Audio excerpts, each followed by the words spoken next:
मुंबईची झालर असलेल्या डोंगरी, उत्तान आणि गोराई जो परिसर आहे, या परिसरामध्ये मोठ्या प्रमाणामध्ये समस्या आहे। एकीकडे इथल्या नागरिकांना पाण्याचा प्रश्न असो, रस्त्यांचा प्रश्न असो आणि रोजगारीचा प्रश्न असो, मासेमारीचा प्रश्न असो, असे अनेक प्रश्न सतत आहेत। तर दुसरीकडे सरकारनं या परिसराला टुरिझम झोन असं डिक्लेअर करण्याचं ठरवलेलं आहे।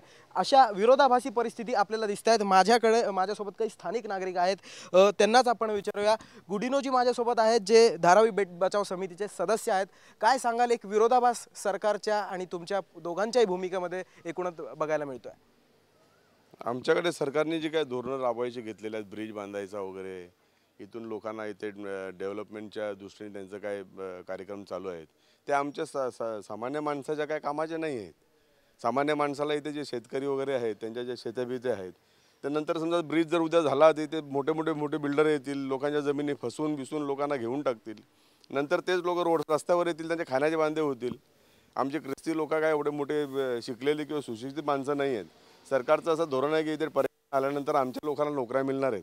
आमची लोक पहिली सुद्धा शिकलेली नाही आहेत, त्यांना सरकार कुठल्या नोकऱ्या देतील त्या पर्यटन याच्यामध्ये? आजचा कम्प्युटरचा जमाना आहे, सगळे लोक कम्प्युटरच्या हिशोबाने चालणार आहेत। प्रत्येक हॉटेल कम्प्युटरच्या ह्याच्याने असणार, मग आमच्या माणसाला कुठली नोकरी देणार? आणि आमच्या जमिनी इकडच्या सगळ्या लोकांच्या जमिनी गेल्या तर मग त्यांना काय कामधंदा देणार आहे?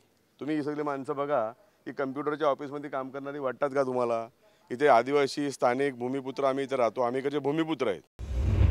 सामाजिक कार्यकर्त्या लॉड्रीजी सुद्धा माझ्यासोबत आहेत। मॅम, काय सांगाल, एकूणच जर बघितलं तर एक जो ब्रिज इथं जो होणार आहे, याला मोठ्या प्रमाणामध्ये विरोध आहे। जर आपण रस्त्यानी जर इकडे आलो तर मुंबईपासून जवळजवळ 25 ते 30 किलोमीटरचं अंतर कापावं लागतं। दुसरीकडे फेरी बोटनी जर आलं, तिथेही मोठ्या प्रमाणामध्ये स्थानिकांकडून सुद्धा तिकीट्स घेण्यात येतात। नेमका या ब्रिजला विरोध असण्यामागचं काय कारण आहे? कशा पद्धतीनं रोजगारीवरती परिणाम होऊ शकतो का याचा? मला जय महाराष्ट्राला हे सांगायचं आहे की आम्ही 2007 पासून तर 2010 पर्यंत SEZला एक आम्ही लढा दिला आणि SEZ इथून आम्ही परतवून लावला। त्याचप्रमाणे हा एक बॅकडोर SEZ आहे। हे जे टुरिझम झोन जे आहे, गोराई मनोरी टुरिझम झोन जे डिक्लेअर केलेलं आहे आता सरकारने, हे एक बॅकडोर SEZ आहे। आणि या टुरिझम झोनमध्ये आता जसे डेजमन भाऊ म्हणाले की इथे आमच्या स्थानिकांना काहीच सुविधा भेटणार नाही। हे जे टुरिझम आहे हे एक फॉरेन लेवलच्या मार्गाने चालणार आहे, on the lines of Florida and Singapore. It's not going to be for the locals. आणि मी जेव्हा ब्रिजच्या विषयी तुम्ही जे विचारतायत, तर आम्ही डेव्हलपमेंटच्या विरोधात नाही, आम्हाला डेव्हलपमेंट हवं आहे, पण ते डेव्हलपमेंट असावं तर माझ्या स्थानिक भावना, माझ्या ह्या स्थानिक नागरिकांना।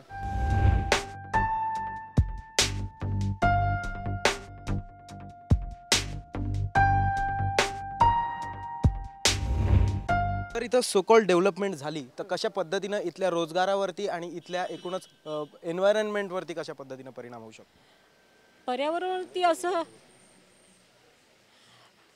हे जर रस्ते झाले तर पहिला प्रथम आमचे स्थानिक जे रहिवासी आहेत तिथे मच्छीमार आणि शेतकरी तेच राहणार नाही। आता हे जे रस्ते आहेत, तर रस्ता मी असं म्हणेन की आता 30 फुटीचा रस्ता आहे, तर जर हे करायचं एक्सटेन्शन करायचं असेल तर एक 20 फूट एक्सटेंड केला तर आम्हाला काय त्याचं ती डेव्हलपमेंट आमच्यासाठी असेल।